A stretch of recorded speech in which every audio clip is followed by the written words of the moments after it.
What's up, guys? It's your boy Kids back with another video. Yes sir, we are back. Man, how are you guys doing today? And man, I hope you're having a great day. I hope you're having a blessed day. Stay blessed as always. But I'm super excited because today's video, guys, okay, you guys on this channel know I love sports. It's what I want to do professionally one day. It's what I'm going to school for. I love sports, guys. What's going on, man? I love sports, guys. So, which really intrigued me a couple weeks ago when the Last Dance documentary finished up. That's right, you know what I'm talking about. If you haven't seen it, you should check that out on ESPN.com. They probably have it streaming, whatever. Sometimes it's on ESPN Classic, whatever. You guys hear birds chirping because it's outside. But, like I was saying, you guys, if you've seen the Last Dance documentary, that's what we're about to discuss today. Okay, but before I get into that, y'all make sure to like, subscribe, and comment, as well as turn those post notification bells on so every time I drop a video like something like this, you get it. Right? So, today we will be discussing the Last Dance documentary. Now, what is that, you may say? Okay, a lot of people know Michael Jordan. Everybody knows Michael Jordan, right? Okay, so Michael Jordan played for the 90... I don't know, he played for the Bulls pretty much his whole career when he played with the Wizards. But this documentary in particular was when the Bulls were going for their 6th championship. It's called The Last Dance. Why was it called The Last Dance? Because they were going to break the team up. So Phil Jackson called it The Last Dance. However, what's interesting about this season more than the others is that this season in particular, all access behind the scenes on camera on this team. And boy, did a lot happen. 10 episodes worth of it. Michael Jordan narrated with a lot of his teammates and some of his frenemies, enemies, allies, all doing the same thing. So, that's a lot to dig into. So today, what I'm going to do is, after this intro, I'm going to give you some good points I thought, some bad points, and we just going to sum it all up. Hey, but like I said, let's get into the video. Alright, starting with good points. Now, I want to start off when Michael Jordan was cut by his high school basketball team. Like, well, yes, this is a great point, but clearly he turned out to be Michael Jordan. And the reason I like that they put this in here and talked about this, because this can be motivation to any and everybody around the world. Just because something happens, you get cut from a team, you get injuries, you get a setback, don't let that stop you from doing what you want to do and being what you want to be. That's the most important thing. And I think that's what you should gain from that, him getting cut from his high school basketball team. I'm not saying you be Michael Jordan, but hey, you might be. Maybe next time Brady, Joe Montana, I don't know. But it's very possible. So do not give up. MJ didn't give up. That's his will. And I think a lot of people can learn a lot. I've learned a lot from that, just from him getting cut from that team and keep going. Because you think about it, Michael Jordan cut from his high school basketball team? What? It's a little bit like crazy right now to think who he is, you know. But made the team and tried out again, worked so much harder, went to North Carolina, won them a national championship, and went on to the NBA to become none other than what we know is Michael Jeffrey Jordan. Next point, kind of similar to this past point, MJ's determination to win. Man, his will to win was crazy. Sometimes a little bit too costly, and we'll get into that on the bad points I thought about this. But I thought that was amazing how much a man you can see with him being an athlete, how much he loved the game of basketball. And like I talked about with the high school, him being cut from the team, just because something doesn't go your way the first time, maybe you didn't do something right. Maybe you need to re-motivate yourself, re-towards your energy towards something that you know that you can work towards and build and get to that goal and accomplishment. That was key to me. He was determined. It was never going to be, you could never do this. Anybody that said can't, he took offense to it. And he made something special out of it. And I think more than anything, MJ was in competition with himself. Because he knew how great he could be, he felt. And he knew how great he wanted to be. Understood? And only he knew that and had that up here. Nobody in place but him. He knew that. So that was a crucial thing, I think, right there. The determination that he just had, I think, in life. You look at that, guys like Kobe, God rest his soul, one of my favorite players as well. But you look at him like that, he was determined to win in anything he did in life. And I don't want to verge over into Kobe too much, but the man won an Oscar. His life was just beginning after basketball, honestly. So the determination, a lot of people can take some from that and add some to what they do every day on a daily basis, whether you're an accountant, a YouTuber, mail clerk, or you know, whatever, a clerk, just anything you do. Just try to be the best at it and give it everything you got. MJ's relationship with his father. Now, mind you, this is where I believe he got a lot of motivation. Because if you look back at the documentary, it talks about how Michael got into a lot of fights and stuff with his older brothers because he just wanted to be better than them. He wanted to be great. And his dad always pushed all of them. There was nothing but competing in the family non-stop. And he had a really close relationship with his dad in this. And I think he just always wanted to impress his dad. That's all they ever wanted to do. And I think his mom mentioned it actually in the documentary, talking about how all they ever wanted to do was impress his dad, to show how great he was, outbeat his big brother, all things like that. So while trying to win that over, you know what I mean, in the process, I think they really built a strong bond, because you can see in the documentary, everything he did, he was there for his first championship until I think he won, was it the fourth or fifth one, I think, where he had lost them, whatnot, and you know, he just really poured out. So his dad and everything was a very close relationship, and I think it really did push him to the next level, because his dad always pushed him to be his best. So I think it was a great relationship that he did have with his father. Michael Jordan redefined the game as we know it. Okay, now, nonetheless, I wasn't part of the era. I was born later in the 90s, so I just caught him at the Wizards. But from what my dad says and so many others and the highlights and clearly the documentary, he changed this game. He's a game-changing talent, generational type talent, okay? Opened the doors for so many people. You ask Kobe Bryant, like I said earlier, he said, if you're looking for how I did this and how I did that, it's because of him. It's because of Michael Jeffrey Jordan. It's the reason why his whole game is modeled after him. So many guys looked up to him, okay? And especially a guy, a black athlete who took it to the next level. Everyone wanted to be like Mike. His shoes would go on forever. But with the game itself on the court, there was nothing like him out there. Not another version of Michael Jordan on the court. He was a special talent, and he was just a special man. I don't think that, you know, honestly, you think you would never see nothing like that again. But we felt like we saw it before. But man, I mean, just the rules of the game, you know what I mean? Like when they talk about how the hand checking, now there's another debate for another video how I feel about the errors. But, you know, it didn't matter what you threw at him in his time. He was going to go to you and through you, and he was going to let you know that, and he was going to ask nothing but the best out of every one of his teammates every time out. The man went on, won 3 championships, right? Took 2 years off, I think it was, for baseball, came back and won 3 more. It's unheard of. It really is. It's very unheard of. So he's amazing, everything he did on the court. He changed the game for what it is today. You know what I mean? So many people still go back on what Jordan did on today's game. He's just amazing, man. He's amazing. 6 championship rings. You hear about it every time you hear about Michael Jordan. You feel me? They had them all lined up in the documentary. 1, 2, 3, 4, 5, 6 at the parades. All when you hear Michael Jordan, now you're gonna hear 6 championship rings and how he never lost in the finals, right? And my thing was this. Not that he just won 6 rings, but he really put Chicago on the map. I understand it's the Windy City. I get all of that. I completely respect Chicago.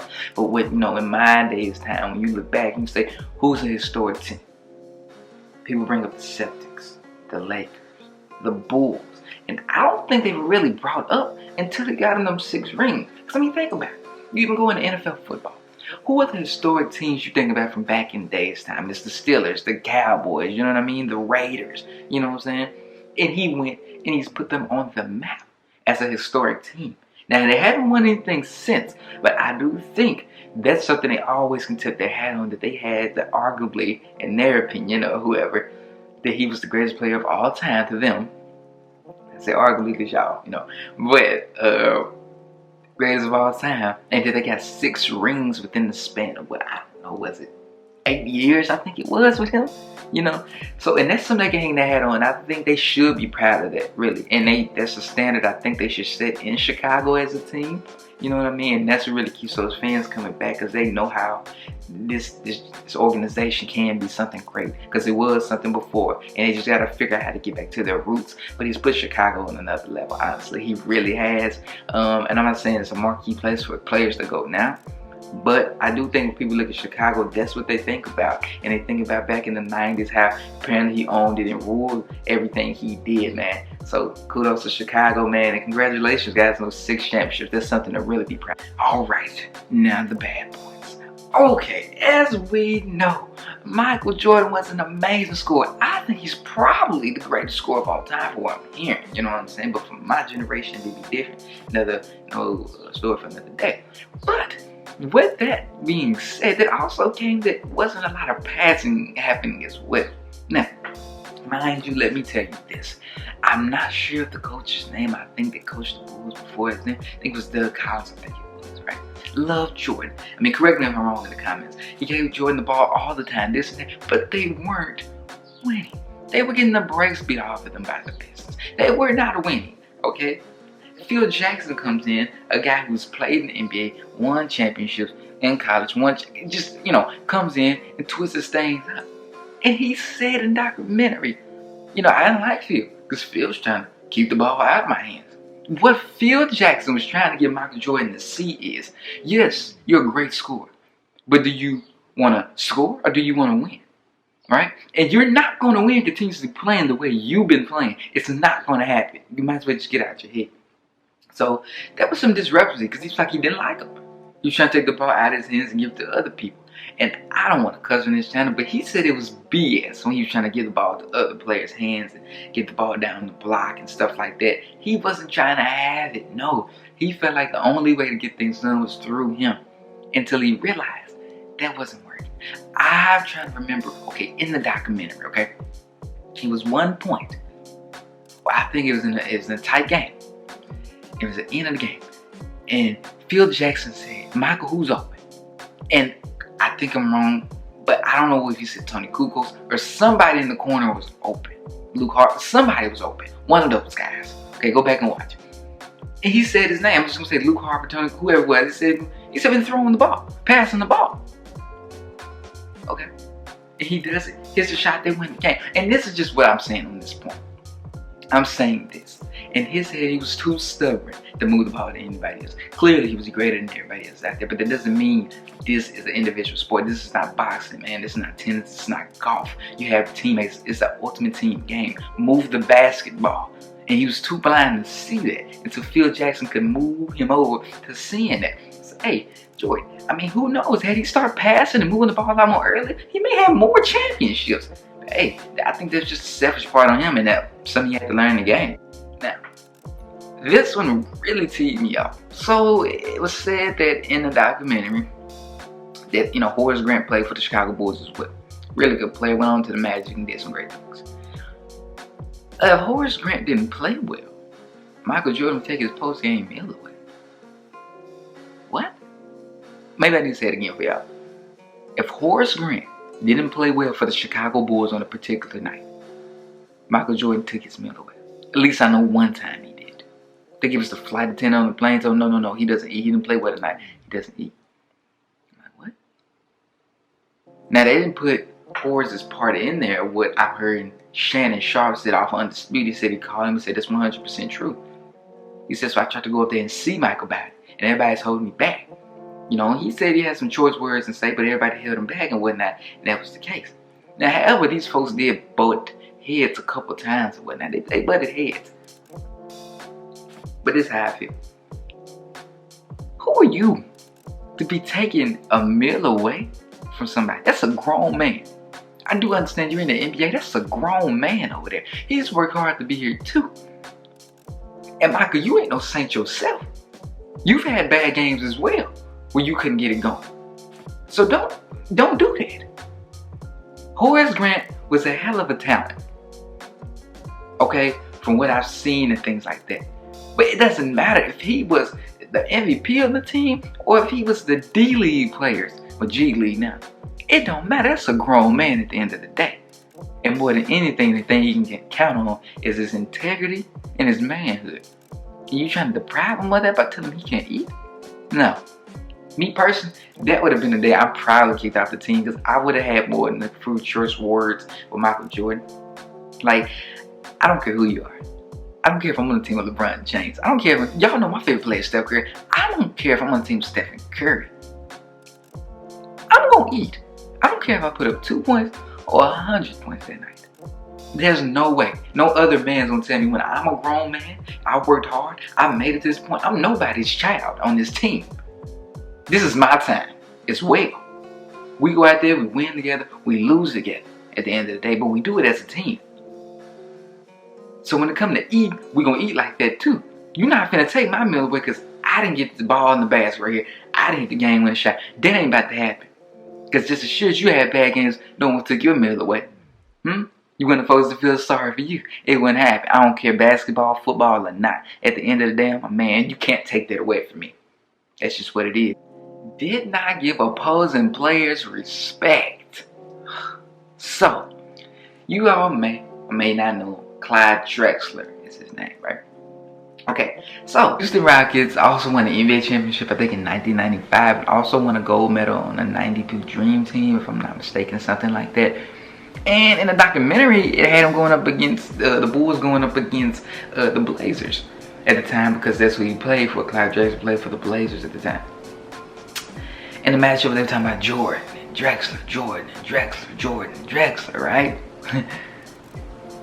And I mean, you know, it was an exciting matchup for a lot of people from here back then for the documentary. And Jordan made the statement that no disrespect, but I just didn't feel like he was on my level. And I went out there and performed like he wasn't. Okay, nobody said Clyde Drexler was right there with Michael Jordan all the time or nothing. But when you're going against an opposing player, you have to give them that respect. Okay, because you give respect, you get respect. That's just facts. There's no other way around that. And he didn't give that respect right there. And that did bother me. Because clearly this man was NBA champion. He did play on that '92 Dream Team too. So he was a notable threat in the NBA at the time. Clearly he was the head of his team. But you thought that you were so high up here because everybody's put you on this pedestal that he just ain't even in the same conversation, in the same sentence with you. You're a competitor, but that's disrespect. You compete, but you compete with respect. Yes, you beat him. But why can't this man be in the same conversation for you at least this series? You can't do that. Guys, it just irks me.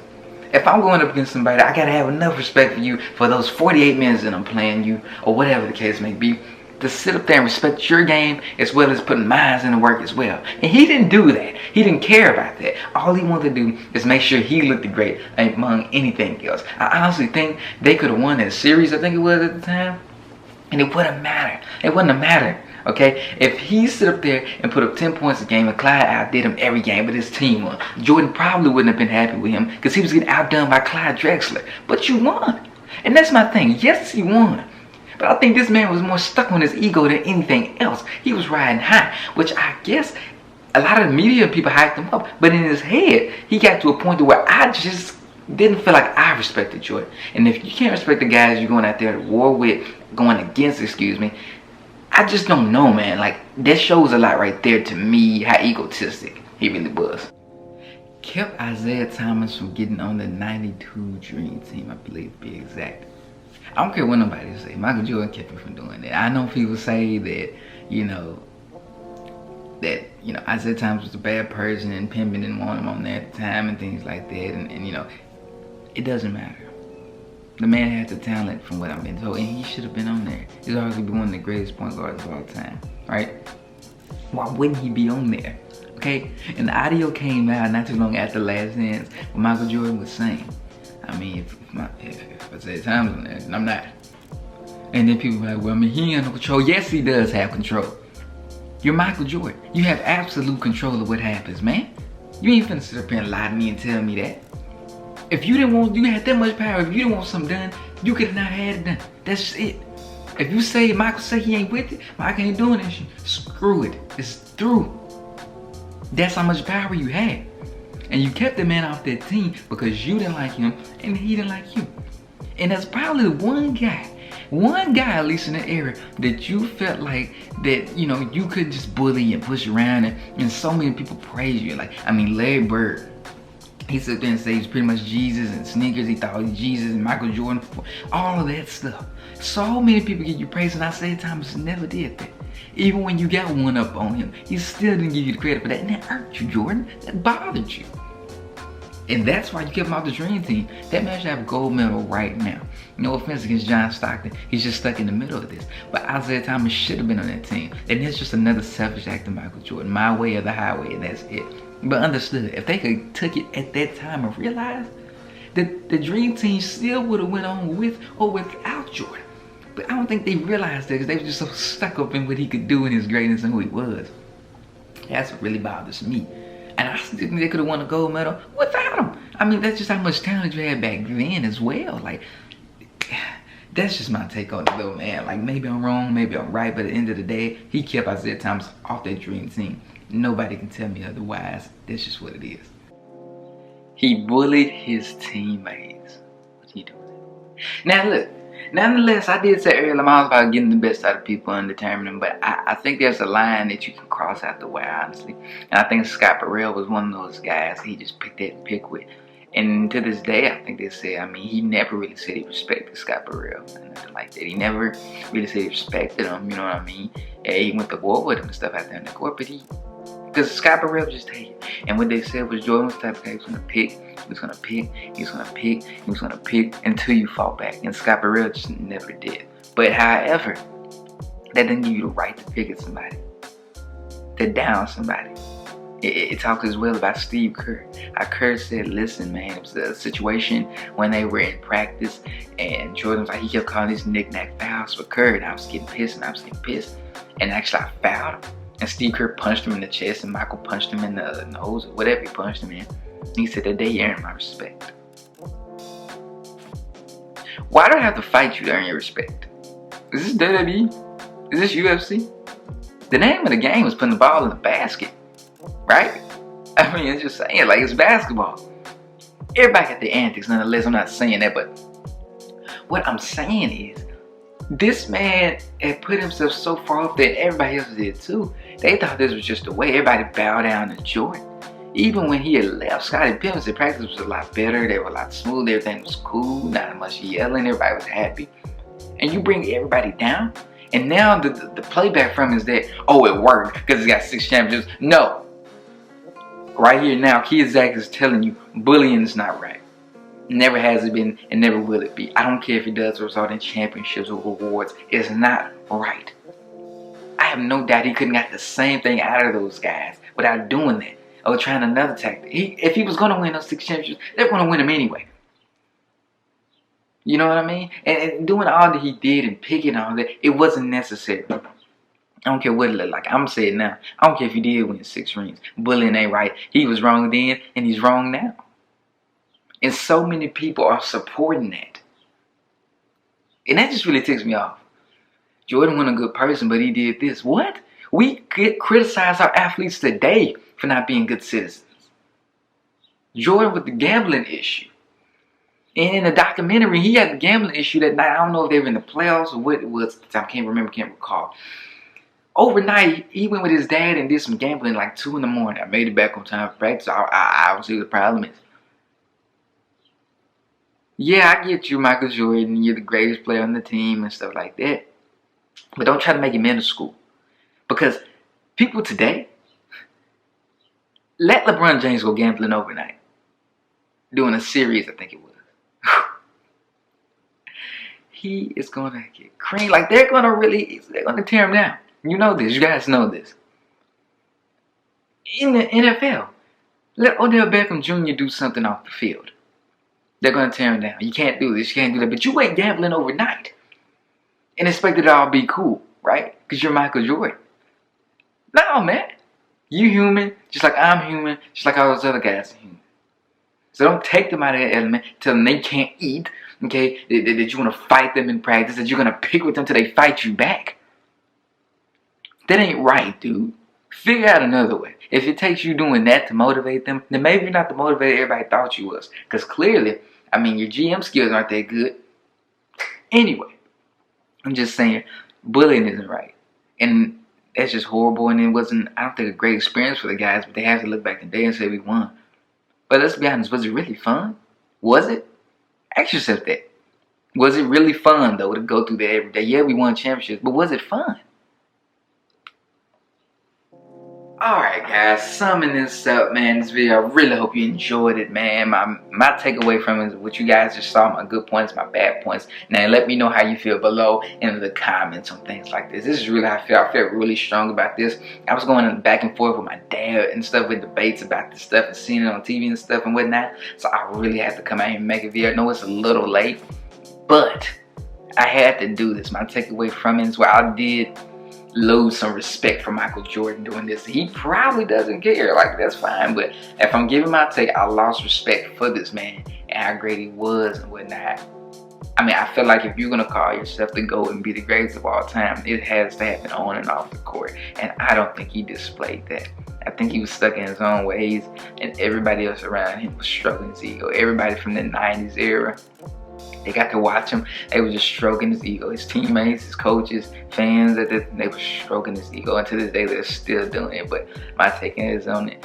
I more so have a guy who isn't great, who's a great person on and off the court, than a guy who's going to be great on the court, but often just treat everybody as like dirt and like they're below him and whatnot. So that's just my take from it. But I hope you guys enjoyed this video, man. I had a lot of fun doing it. Got more content coming for you guys. You guys make sure to like, subscribe, and comment, man. And hey, stay safe, wash your hands, do all that stuff you gotta do. Do all that stuff. Hey, I hope you guys enjoyed this, man. Like I said, like, subscribe, comment, turn those post notification bells on right now. Did you do it? You turn it on. Alright, man. Y'all have a good day. It's your boy Kid Zach out.